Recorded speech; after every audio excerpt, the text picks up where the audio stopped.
ഇന്നത്തെ കാലത്ത് വളരെ കോമൺ ആയിട്ട് കണ്ടുവരുന്ന ഒരു കംപ്ലൈന്റ് ആണ് അലർജി എന്ന് പറയുന്നത്. പൊതുവേ നമുക്ക് അസുഖങ്ങൾ വരുന്നത് ഇമ്മ്യൂണിറ്റിയുടെ കുറവ് കൊണ്ടാണ്. അതുപോലെ തന്നെ അലർജിയും നമുക്ക് ഇമ്മ്യൂണിറ്റിയുടെ കുറവ് കൊണ്ടാണ് വരുന്നത് എന്ന് വിചാരിച്ച് പലരും ഇമ്മ്യൂണിറ്റി കൂട്ടാനുള്ള ടോണിക്കുകളും മറ്റും വാങ്ങി കഴിക്കാറുണ്ട്. എന്നാൽ അലർജി വരുന്നത് നമ്മുടെ ഇമ്മ്യൂണിറ്റിയുടെ ഓവർ റെസ്പോൺസ് കൊണ്ടാണ്. അതായത് നമ്മളിപ്പോൾ ഒരു പൊടിയിലൊക്കെ എക്സ്പോസ് ആവുകയാണെങ്കിൽ ഉള്ളിൽ പോയ പൊടി പുറത്തേക്ക് പോകാൻ വേണ്ടി കണ്ട് നമ്മൾ 1-2 പ്രാവശ്യം തുമ്മുകയോ മൂക്കൊലിക്കുകയോ ഒക്കെ ചെയ്യും. അത് നമ്മുടെ ബോഡിയുടെ റെസ്പോൺസ് ആണ്, അഥവാ ഇമ്മ്യൂണിറ്റി വർക്ക് ചെയ്യുന്നതാണ്.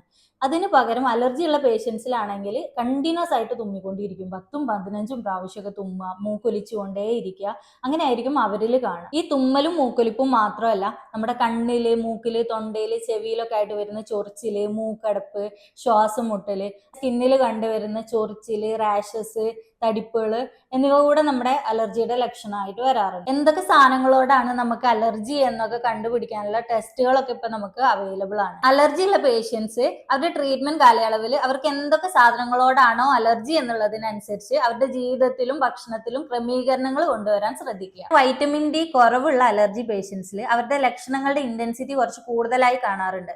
അതുകൊണ്ട് തന്നെ അവരുടെ വൈറ്റമിൻ ഡി ലെവൽ മെയിൻറ്റെയിൻ ചെയ്തുകൊണ്ട് തന്നെ ട്രീറ്റ്മെന്റ് എടുക്കാൻ ശ്രമിക്കുക. പിന്നെ പൊതുവെ എല്ലാവർക്കും അറിയാവുന്ന പോലെ തന്നെ നമ്മുടെ ഹോമിയോപ്പതിയിൽ അലർജി പൂർണ്ണമായിട്ടും ചികിത്സിച്ച് മാറ്റിയെടുക്കാൻ പറ്റും. അപ്പൊ അതിനെക്കുറിച്ച് എന്തെങ്കിലും ഡൗട്ട്സോ കാര്യങ്ങളോ ഉണ്ടെങ്കിൽ വീഡിയോയിൽ കാണുന്ന നമ്പറിൽ കോൺടാക്ട് ചെയ്യുക.